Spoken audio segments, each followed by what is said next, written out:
Bueno, y damos la bienvenida a este nuevo episodio del podcast Todo va a estar bien. Aquí donde tenemos siempre invitados especiales, hoy con Rick, que tiene una historia muy interesante para contarnos. Rick, ¿cómo estás? Muy bien, muchas gracias por la oportunidad de estar aquí en medio de personas tan increíbles. Muchas gracias. Cuando se refiere a personas increíbles, no se refiere a nosotros, Me refiero a los que están. a los que están allá atrás. Porque Bueno, hay que recordar que acá hay un equipo. Grande, ¿dónde está el equipo?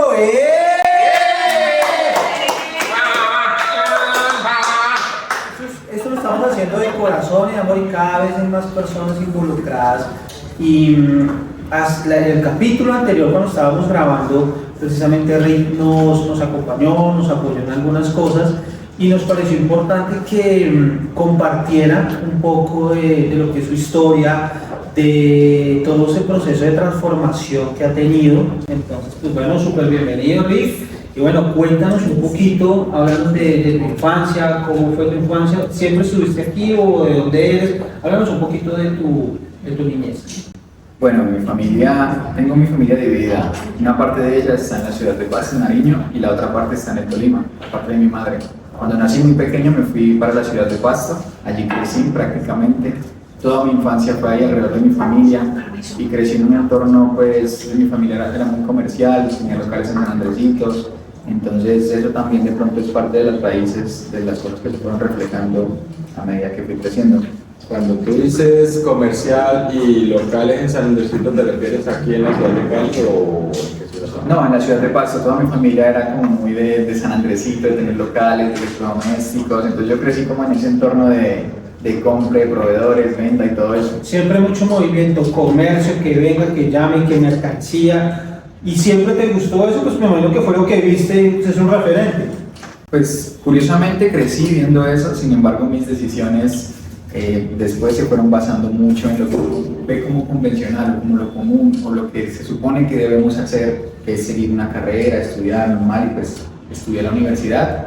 Y creo que soy de los pocos de mi familia realmente que estudió en la universidad, con mis hermanas también. ¿Y tú ejerces lo que estás estudiando? No, curiosamente no. Bueno, para no irme como adelantando la historia como tal. Bueno, pero espérate, ¿qué estudiaste primero que Yo todo? estudié ingeniería de materiales Ingeniería en materiales. en la Universidad del Valle.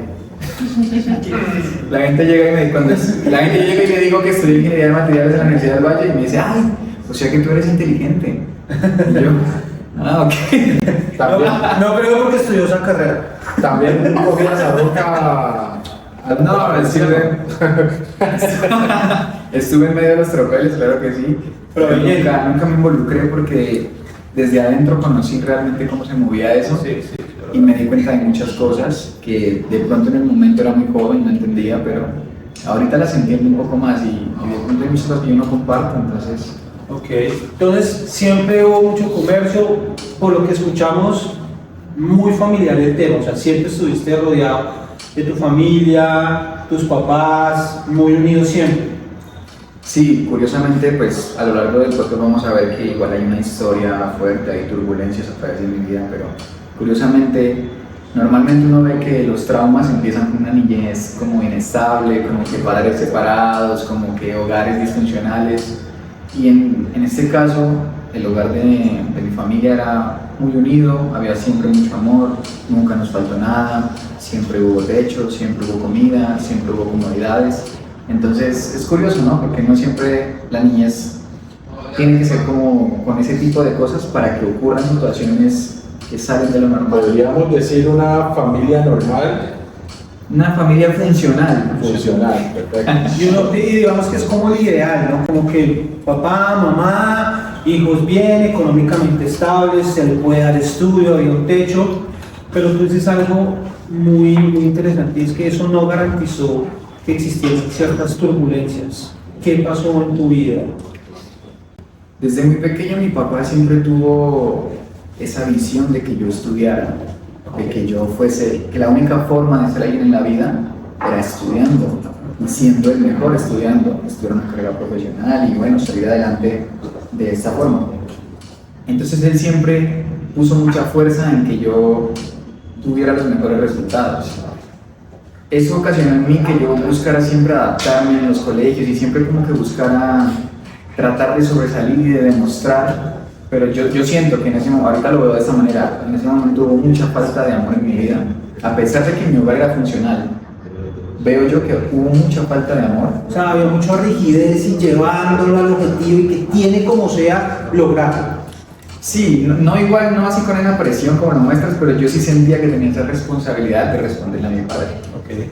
Yo me enfrento a colegios desde pequeño y yo veo cómo pues se mueve todo. Yo era un niño de casa, de papi y mami prácticamente, y yo llego a colegios públicos en ese tiempo, me acuerdo, y yo empecé a ver que la realidad era que los pelados tenían familias disfuncionales, que los pelados tenían un papá que los abandonó, que vivían en barrios súper pesados, que habían ladrones, que peleas. Entonces yo empecé a entrar y conocer todo ese mundo y yo dije, yo tengo que encajar aquí, yo no me puedo pues, porque yo veía que el que no encajaba, lo cogía recocha. Paradójicamente, él viene de una familia funcional, una familia tradicional, y buscas es encajar en un mundo de familia disfuncional, en un mundo de un poco turbio, digámoslo así, ¿no?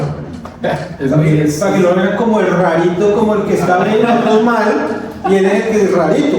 Mira lo Imagínate, curioso. o sea, imagínate cómo era mi pensamiento, que yo decía que tenía que adaptarme a eso en vez de estar agradecido por lo que yo tenía. Bueno, yo buscaba adaptarme a eso. ¿Y eso a qué me llevó? A que yo en esa búsqueda de encajar, yo conocí las drogas desde muy pequeño. Estamos hablando de muy pequeños que eran. Yo conocí, la primera vez que tuve un encuentro con las drogas fue como yo estaba en octavo, séptimo grado. Yo en ese tiempo tenía 11 años, póngale. Yo me fui de la ciudad como a los 12 años. Okay. Y un añito antes, póngale que yo ya había conocido las drogas. Entonces, Son 11 años. por adaptarme en ese mundo, empecé a involucrarme con gente, pues de pronto un poquito oscura, que pues, tenía otros estilos de vida. Y yo conocí las drogas. En ese tiempo había un pozo que se aspiraba, yo me acuerdo. Yo era el que lo conseguía y lo llevaba al colegio. Entonces, Ahí va el comerciante. distribuidor.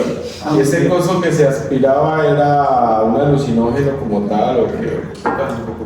Sí, en ese tiempo tengo muchos recuerdos, se están empezando a desbloquear los recuerdos. Y era como un líquido para limpiar computadores, me acuerdo.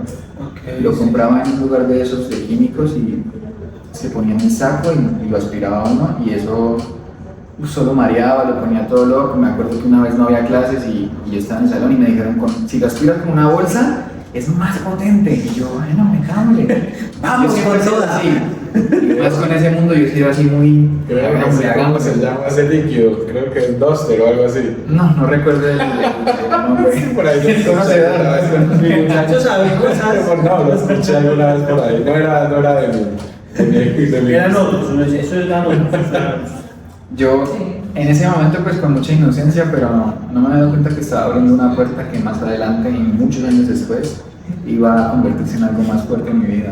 O sea, estamos hablando de que normalmente, o sea, los muchachos acuden o se refugian en la droga para escapar de los problemas familiares, familias disfuncionales, papá que se va o problemas, pero en este caso no, en este caso es una estabilidad, una familia, pero necesito encajar y de pronto ser el más rudo o el más pinta o tal cosa, y un mecanismo fue la droga como para mostrarse de que yo sí Yo soy hago la- parte, yo estaba rodeado de amigos que me decían a veces, y mira, vamos a robarlos o qué, y yo, no, yo cómo iba a hacer eso, no sabía ni qué decirle. Yo intentaba encajar, o sea, pandillas, había en ese tiempo, me acuerdo que una vez me corrió un policía, y yo era el más inocente de esos combos, o sea, yo cada ni tenía una pelea, ni siquiera yo ni he peleado.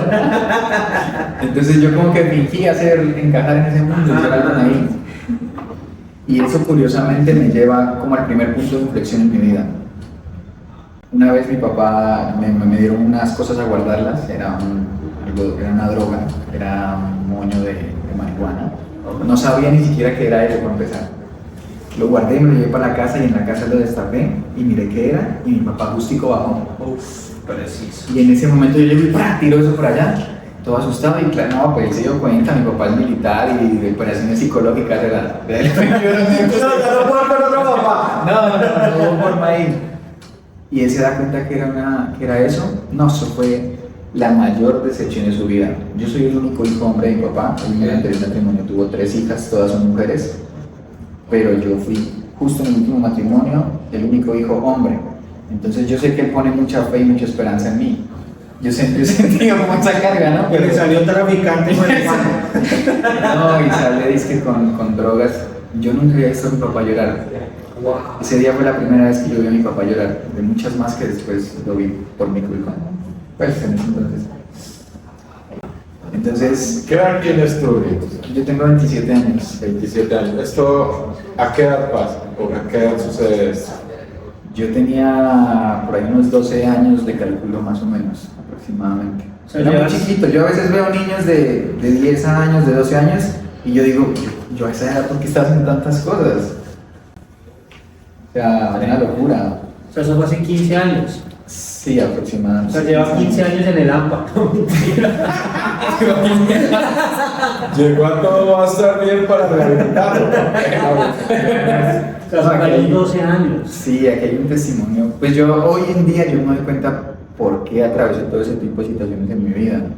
Y es que hay algo a que a mí me gusta mucho decir, es que así de grande como han sido las pruebas en tu vida, así de grande es tu propósito. Nosotros no deberíamos como sentirnos mal porque de pronto se nos están presentando turbulencias, porque es muy probable que eso sea un testimonio después para alguien más, o tenga un propósito más fuerte detrás. En ese momento, mi padre tomó una decisión drástica: vamos a irnos de la ciudad. Ese es el primer punto de inflexión que hay en mi vida fuerte, porque lo tengo, de hecho, lo tengo aquí en la mente, así como que en ese momento cambió mi vida. Mi papá se dio cuenta de eso, yo ya venía en una decadencia académica y él estaba pues ya, o sea, esa fue la gota que rebosó el vaso, porque esa ya fue la decepción máxima. Entonces en ese punto mi papá dice, pues nos vamos a esta ciudad, punto. Y yo como decía, toda mi En ese vida- momento tú estabas en Pasto. Estaba en Pasto. Mi papá llega y dice, nos vamos de la ciudad. Y yo, toda mi historia, toda mi familia, todos mis amigos, digo amigos porque Todo el AMPA. Me tocó abandonar. toda la banda, sí, yo abandoné eso Es completamente. tu mundo, la verdad es que era todo tu mundo. Exactamente, era mi mundo y mi papá toma esa decisión. A mí esa decisión me dio muy duro, pero muy duro, que yo a los 12 años, yo estaba deprimido a los 12 años. O sea, yo entré en una depresión profunda porque nos fuimos al otro lado de Colombia. Nos fuimos para Cundinamarca, desde Nariño hasta el Tolima, pues donde era la familia de mi mamá. ¿En qué población? Eso se llama Flandes, un pueblito. Eso es por Tolima. Eso es Tolima. Eso es al ladito de Girardot, en el río Magdalena. O sea, sí, Girardot y Cundinamarca. A Girardot es donde van a pasear los rolos. Exactamente. Melgar, todo eso. Entonces, el balneario de Bogotá es allá. Le van a pasear los osos. Y Flandes es un pueblo que queda al otro lado del río Magdalena, frontera con Girardot. ¿Sí? Es calor. El calor más brutal del universo, creo yo. Nunca había experimentado un calor tan fuerte. Y pasamos del frío extremo al calor extremo. ¿En Bueno. qué barrio que nosotros tuvimos casa allá? Flandes no sabría decirte exactamente. Uy, pero allá, y hay una cosa, y es que allá, en plan, ¿qué hacen en Flandes? No, eso es un pueblo. Yo pasé de una ciudad pequeña, Pasto es una ciudad pequeña, a un pueblo. Allá no hay nada. No, O sea, con todo respeto, pero sí, o sea, yo de hecho siento que es un pueblo abandonado. sí, Nos van a sí. censurar, no digas eso. Es un pueblo muy bonito, vaya. Conoce Flandes. Conoce Tolima. Flandes, es hermoso. Entonces es que yo en ese punto pues estoy como entre los 12 a los 13 años y yo estaba pues en una depresión, yo me encerraba en el cuarto. O sea, es muy chistoso porque tenía todo al final.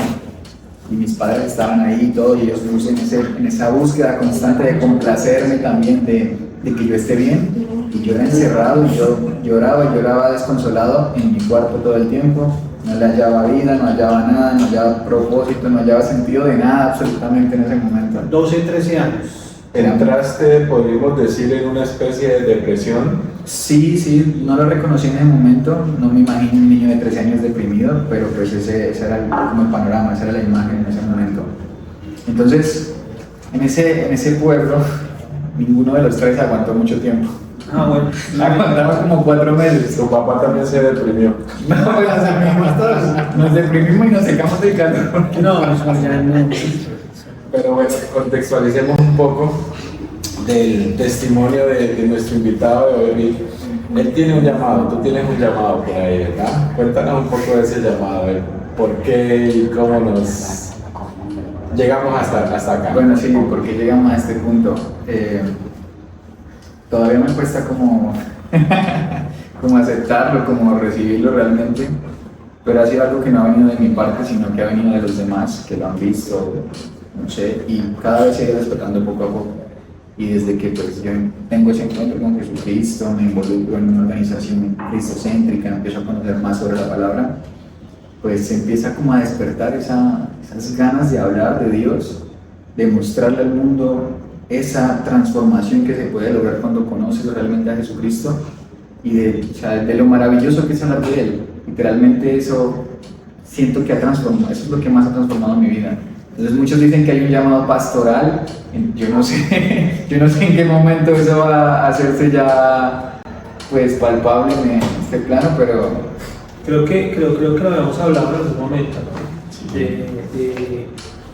De lo que ve la gente y el propósito y aceptar ese tipo de cosas es diferente, porque uno busca ser un referente sin serlo, ¿sí? Y es que no depende de uno, depende de muchas situaciones y de un proceso que se va llevando. Y tú decías algo muy interesante ahorita, y es el tema de siempre quise encajar, siempre quise hacer cosas, y si lo miramos desde un punto de vista más positivo, estás ahorita encajando, pero con otro enfoque. O sea, estás buscando impactar, pero con otro enfoque. Mira que yo siento que yo no tenía la identidad propia, porque mi familia es católica, mi familia iba a las misas de vez en cuando, mis papás muy alejados de Dios honestamente, pues siempre uno como que lo tiene ahí, como por ahí, pero no era algo realmente que hiciera parte de nuestras vidas. Entonces yo buscaba identidad en la calle, yo sentía que manejaba como una doble personalidad muchas veces, porque en la calle era una persona, en mi casa era otro, con mi familia era otro, con mi pareja era otro. Yo tenía una falta de identidad y esa identidad era espiritual. Lo comprendí cuando conocí a Cristo claramente, pero el no conocerlo, el no saberlo, me llevó a atravesar un sinfín de experiencias pues muy negativas para mi familia y para las personas que me rodeaban. Devolvámonos un poco. Sí. Estamos hablando de 13 años. ¿Qué pasa de esa adolescencia turbulenta de los 13 a 18 años? Más bien entonces retomemos desde Flandes. Sí, ya cogimos la flota para dónde, acá. Mira que yo tengo unos recuerdos, para que hagamos ahí el traspaso. Yo tengo unos recuerdos de que mis padres eran muy amorosos conmigo, mi madre en especial, pero mi papá siempre fue el que estuvo al frente de mi crianza. Entonces fue siempre mi referente y él era muy amoroso hasta un punto que recuerdo, pero cuando hubo esa decepción, cambió completamente. Y cuando cambió completamente, yo en medio del niño Ricardo, él entendió que ya no lo querían. Y ahí empezó como a estar ese vacío. Lo reconozco ahora, ¿no? En el momento yo nunca lo reconocí. Y una vez escuché que a los niños hay que verbalmente decirles que los amas. Porque ellos no entienden que tú les des techo, ellos no entienden que tú les das la comida, ellos no entienden que tú haces todo por ellos. Ellos solo entienden que tú les dices te amo, hijo. Y yo cuando entendí eso, yo dije, bueno, por eso era que me pasaba esto. Y ya. Mira que hoy precisamente hablaba con Vivi, con mi esposa, y le decía que Aleja, nuestra hija, para ella es normal que el papá la lleve a la ruta, y cuando ella llegue, están los papás, y hay televisor, y hay mercado, y todo está normalizado para ella. Y lo que tú dices es muy cierto, o sea, es que eso es lo mínimo que yo creo que tengo, pero es reafirmar todo el tiempo, el poder que tiene la palabra. Y enseñarles también un poco el agradecimiento. Cada día al levantarse, agradecerle a Dios que estás vivo primero que todo, que tienes la oportunidad de un día más de hacer cosas, de disfrutar. Sí, que no se vuelva paisaje, sino agradecer. Exacto. Exactamente, entonces ese fue uno como de las cosas que yo detecto ahora en el adulto que causó muchas situaciones en mi vida. Entonces yo por eso digo, bueno, no hay crianza perfecta como tal, pero hay cosas que uno como padre, bueno, no soy padre obviamente, uno como padre, que los padres pueden tener presente. Yo soy el claro ejemplo Si ustedes pudieran ver la cara de la Karina. En el detrás de cámaras. Entonces, en ese momento de Flandes ya mi papá dijo, no podemos más aquí, vámonos todos por otro lado, ¿para dónde quieren ir? Nos decían. Y yo, no, pues yo quiero ir para Bogotá, que están mis hermanas. Y mi papá, no, pero Bogotá es una ciudad muy estresante, mucha cosa, me imagino que lo suele saber. Bogotá, hay mucha gente que ama Bogotá, pero hay gente que la odia. Bogotá tiene ese contraste de que es una ciudad de muchas oportunidades, pero es muy caótica, tiene mucha cosa, o sea, yo la amo realmente, pero si uno se acostumbra, uno como que ya es así, pero ir como desde cero a acostumbrarse a ese boleo. Yo me imagino que usted ama el tráfico de Bogotá, ¿no? Qué cosa tan impresionante. Me encanta. Deseo estar en Bogotá. Me encanta vivir en Bogotá. Ese audio fue inspirado. La transición entre Bogotá y la muerte.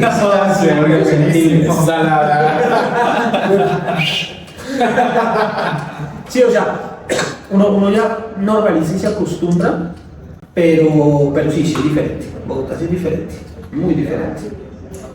En esa toma de decisiones, pues al final definimos, vamos para Cali, tenemos un día aquí, entonces fue como la ciudad más intermedia que encontramos en medio de toda esa discusión. Y dije, bueno, cualquier lugar es mejor que estar aquí. Con todo respeto, Con todo respeto. A Flandes, nos amamos mucho, claro. Yo llego a Cali a los 13, 14 años, pongámosle, 13 años aproximadamente, y llega Ricardo ya con otra mentalidad. Y yo me doy cuenta que yo maduré más rápido en ese momento, porque yo llegué y mis amigos, yo era muy maduro en mi toma de decisiones, en mi forma de expresarme, en mi forma de actuar, en lo que yo ya quería hacer. Entonces llega un Ricardo como renovado por las experiencias que ya tuvo. Literalmente ya tuvo una experiencia de drogas, de amistades perdidas, de cambio de ciudad. Entonces eso comenzó a forjar ya ese Ricardo. Y llega con un pensamiento, ahora sí voy a ser el mejor. Ahora sí voy a sacar las mejores notas, voy a demostrar a mis papás, voy a hacer todo para que ellos vean y estén orgullosos de mí. Todo por ellos en ese momento. Y efectivamente, llego aquí a Cali, entro al colegio, me vuelvo el mejor estudiante, el que saca los primeros puestos, el cerebrito. Claro. Pasamos de delinquir a ser el neto. Curiosamente. Aún así, yo he visto algo muy curioso en mi vida, y es que yo siempre me relacionaba con más baila del colegio. Siempre terminaba siendo mis mejores amigos, terminaban siendo los más dañados. Eso es un don. Sí. A mí me pasa lo mismo cuando conocí a Diego. Dios, Con todo respeto. hágala real, mi papá. Entonces, ¿cómo es? Entonces, ese transcurso del colegio, pues yo me convertí en una persona también muy, o sea, que quería ser el mejor, pero también muy cerrada, muy hermética, muy poco amoroso, ya no era expresivo con mis padres, me volví una persona muy tímida en el colegio, fui muy tímido realmente. Yo no sé ni cómo es que tuve novia en el colegio, porque yo no era capaz ni de hablar, me incomodaba cuando tenía que hacer exposiciones, me volví muy introvertido, me empecé a cerrar mucho y empecé a acumular muchas cosas dentro de mí. Entonces, ahí empieza como ese proceso, primero. No tuve más encuentros con las drogas realmente, yo me concentré mucho en que quería seguir adelante hasta que entré en la universidad. Me graduó del colegio, entro a la Universidad del Valle, mis papás pues obviamente se sienten orgullosos, ellos quieren, pues hay como una idea de que entrar a la universidad pública es un privilegio, de que es lo mejor y de que tienes que ser como muy destacado para entrar a una universidad pública aquí en Colombia, que tienes que tener buen IFES, todo esto. Entonces, pues eso es causa de orgullo para cualquier padre. Yo, la verdad, yo recomendaría ir a una universidad privada. Si tu amigo empresario tienes una universidad y quieres exportar, bienvenido. Bueno, al final esto es para que la gente reciba el consejo, la persona que lo va a ver va a recibir el consejo, habrá personas que no sé, pero yo terminé una carrera que ni siquiera quería estudiar. Así se la pongo. ¿Y por qué esa carrera? O sea, ¿por qué esa carrera? Contanos un poco pues de tu experiencia con la carrera en la universidad. Yo me gradué y yo quería ser piloto de la Fuerza Aérea. Ese era mi sueño inicial. Claro, ingeniería de materiales tiene un poquito de los aviones son de material, claro. De materiales. Yo no pasé a la Fuerza Aérea, el protocolo de entrar allá es súper estricto para ser oficial. Tienes que hacer un montón de exámenes, todos los pasé, pero pues como pueden ver, estoy un poquito ciego. Era crucial para manejar aviones. Pues, detalles. Detallitos. Bobadita, ¿no? Y no te fue el avión, no usar gafas. Está como en Milhouse cuando se quitan los lentes, que es perrito, no, bien. Apague y vámonos. Vea cómo eso le puede alterar una realidad. Yo todo el colegio sin gafas. Me rechazaron allá, me dijeron que tenía un problema en la vista y eso se convirtió en mi realidad. Y cada año me volvía más ciego. O sea, eso despertó, no sé cómo lo podamos interpretar todos, pero eso despertó y lo volví parte de mi realidad. Y sí, de verdad yo ahorita dependo de las gafas, literalmente. Sin gafas no ves nada. O sea, no, pues sí veo, sino que ya es como parte de mi vida, parte de mi esencia. Ya, esos son de los que se duchan con gafas. Literalmente, para poder ver el gafas.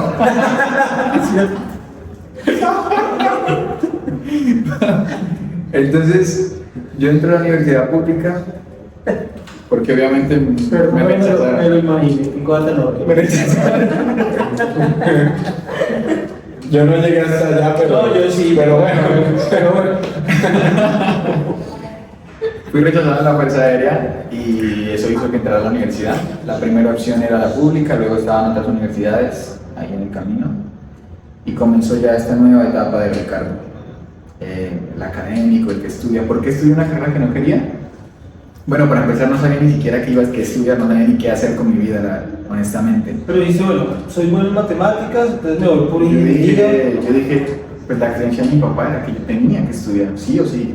Ajá. Yo no me podía quedar quieto. Y yo dije, pues tengo que estudiar, ¿qué hago? No quiero estudiar administración, no quiero ser abogado, no quiero nada de esas cosas. Entonces, no, pues ingeniería, todos mis dos hermanos son ingenieras. Y dije, pues de pronto es la línea de los ingenieros, yo me meto por ahí. Y alguien un día me presentó esa carrera, me dijo que era una carrera como emergente, como que nueva, como que diferente y que estaba como bacana. Yo quería ingeniería mecánica, pero la quería porque me gustaban los carros. Aún así no decidí entrar a esa, decidí entrar en ingeniería de materiales. Y es donde yo digo, uno cuando se gradúa del colegio, si realmente para el propósito o para la misión o la meta que uno tiene en la vida, o lo que uno se propone desde ese momento que uno debería hacerlo, porque sale uno del colegio y no sabe ni qué hacer. Si para ese objetivo usted necesita una carrera universitaria, pues hágale. Si usted quiere ser abogado, médico, pues estudie. Pero si ni siquiera sabe qué hacer, ¿qué sentido tiene yo ponerme a estudiar una carrera? ¿Qué afán hay de realmente salir del colegio a ponerme a estudiar cosas sin sentido? Que fue lo que yo hice. Sí, se vuelve una fábrica de salchichas, ¿no? Como se dice coloquialmente, es un tema de estudie, o sea, es el modelo que nos han mostrado, ¿no? Estudie para que sea alguien en la vida, consiga un buen trabajo, una buena posición, métase a un arriendo o métase a una hipoteca y así, y se va volviendo usted una fábrica de salchichas. Como sea parte de este sistema establecido para que encaje como en este mundo en el que vivimos, no acepta como que alguien sea diferente o decida tomar su vida de la manera. Y ahí viene un gran tema de frustración, ¿no? Porque bueno, acabas tu carrera, pero como que no, uy, ya acabé. ¿Qué oportunidad laboral había? O sea, tú decías, bueno, ya me puedo ir enfocando en qué te veías en esa carrera, o definitivamente salgo del título porque es que ya para que mi papá no me lo Yo, literalmente, yo sentía que yo tenía que sacar ese título por mis padres. Y eso fue para ellos. No me siento mal ni nada en este momento. Eso fue parte de mi experiencia de lo que soy hoy. Pero yo literalmente sé que ese título lo conseguí para que ellos se sintieran orgullosos de que su hijo es profesional. Pero en el transcurso de todos estos años hay muchas más cosas que me sucedieron. Yo cuando volví a entrar a la universidad, volví a involucrarme en uno de los semestres, conocí otra vez en este mundo universitario, las drogas nuevamente. Y volví como que me metí por ahí, luego como que me salía, luego como que me metía, luego vino la pandemia, y en la pandemia volví otra vez con las drogas, y ahí empecé yo a emprender. Y mientras yo estudiaba mi carrera profesional, yo empecé a emprender. Me acuerdo que cogí unas gorras que mis papás tenían de los locales que habían quedado, las vendí. Y yo dije, uy, ¿cómo así? Yo compro, vendo algo y queda aquí una utilidad. Esto es re breve, ¿yo para qué no me ponen a estudiar? ¿Yo para qué sigo estudiando si esto es re breve?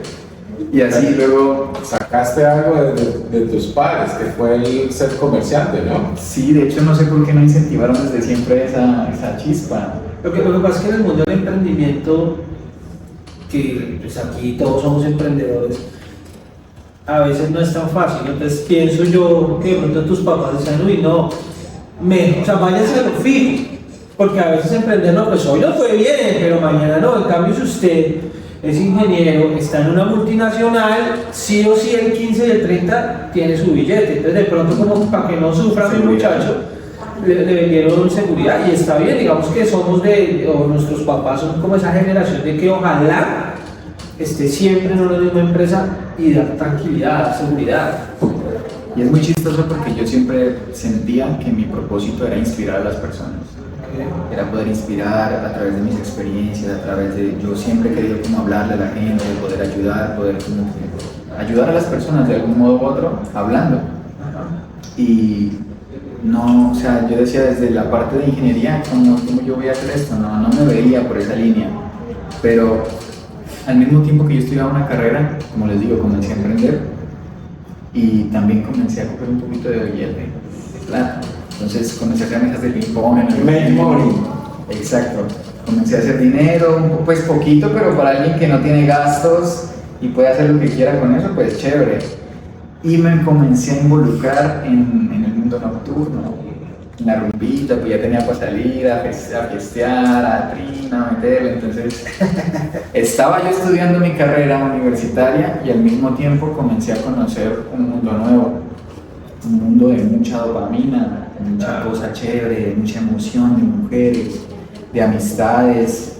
Yo comencé a comprar y vender carros en ese tiempo, entonces y en ese momento estaban los carros subiendo de precio alto, entonces traía carros de Bogotá, los vendía y llegaba a 3, 4 millones en 1 o 2 semanas. Entonces eso con peladito pues es ¿Cuántos bien. años tenías ahí? Ya me había graduado del colegio, yo creo que tenía por ahí unos 21, 22 años, sí. Uy, 3 milloncitos a los 22, bien. Y en un momentico, entonces yo vi que era muy fácil, ¿no? Yo vi que era muy breve y comencé a desperdiciar mi vida literalmente, a desperdiciar toda esa bendición que Dios me estaba dando. Bueno, ya que mencionaste a Dios, dinos en qué punto de tu vida tú conoces a Dios y empiezas esa relación con Él. Bueno, como para no hacer la historia tan larga, igualmente, yo me comencé a sumergir tan fuerte en un mundo de drogas que yo cada fin de semana necesitaba hacerlo. Y era un círculo vicioso prácticamente que me comenzó a envolver de cierta manera, que yo me sentía completamente atrapado. Entonces, llegué a un punto en mi vida en el que estaba mi familia casi que completamente destruida por mi culpa. Yo cada fin de semana salía, cogía esos carros así como loco, yo me emborrachaba, me drogaba duro, rumbeaba, llegaba el otro día y todo el tiempo, y cada fin de semana estaba en el círculo, y yo no sabía cómo salir de ahí. Yo entre semana era una persona, yo era el buen estudiante, el buen novio en ese momento, el buen hijo, el de mi familia, todo lo mejor, pero el fin de semana yo me descontrolaba completamente. Viernes 5 de la tarde, ¡pum! Y eso poco a poco comenzó a destruir mi familia, mis relaciones. Yo llegué a ser yo llegué a estar hasta cerca de la muerte, yo creo, pero la vida es tan grande que realmente me cubrió en todas esas situaciones. Dios te guardó. A mí me rescataron de un antro, me perdí un día completo, no tengo conciencia realmente, me sacaron de allá. Mi papá y mi cuñado me fueron a sacar de un antro, de una habitación. Tenía la cuenta vaciada, no tenía celular. Y amanecí como al otro día y me desperté en mi cama y yo dije, ¿qué hago aquí? ¿Dónde estoy? Homero de Parra. Dejando, Ni aún así, menos mal amanecí en mi cama. Y yo andaba como carro y así, entonces a mí no me importaba nada. Y ni siquiera tocar ese tipo de fondos me hacía a mí como despertar de eso.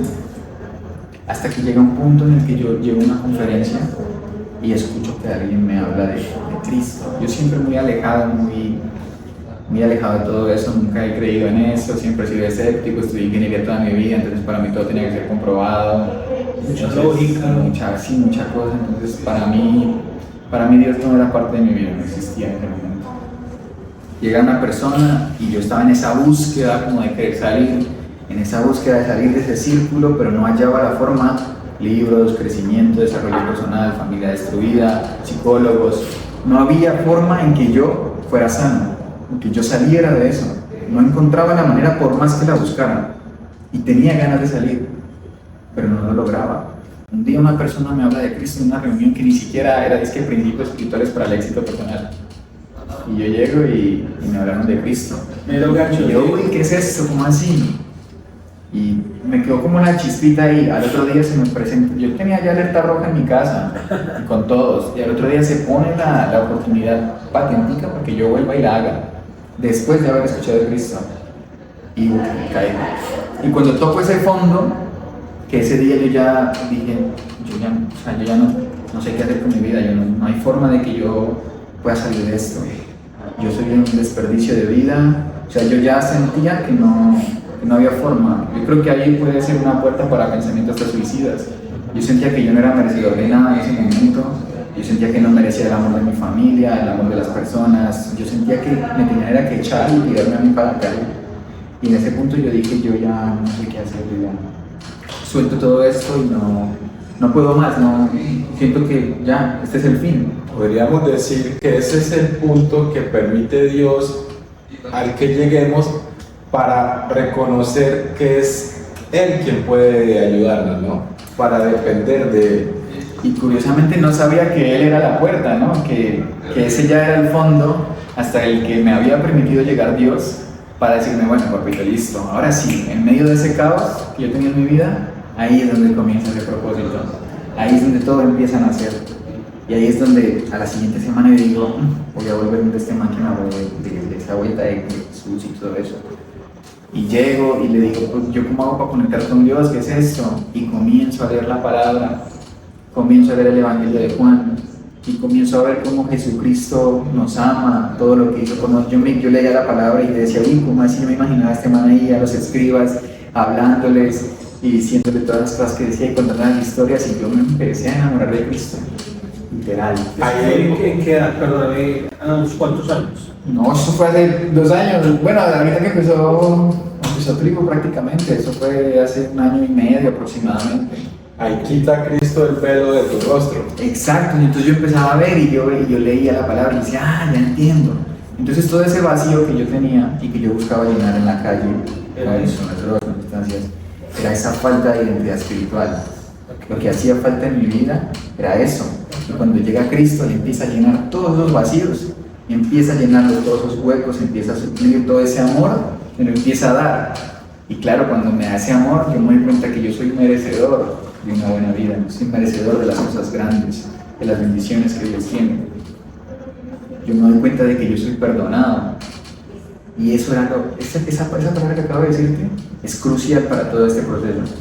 Porque cuando yo me doy cuenta que yo puedo ser perdonado, ahí es cuando todo se transforma. ¿Por qué? Porque a mí mis papás me perdonaban. A mí mi novia me perdonaba por más que yo era un loco en ese momento. Y no había consecuencias. Pero yo me paraba, yo me miraba al espejo y yo no era capaz de perdonar a esa persona. Yo no era capaz. Impresionante.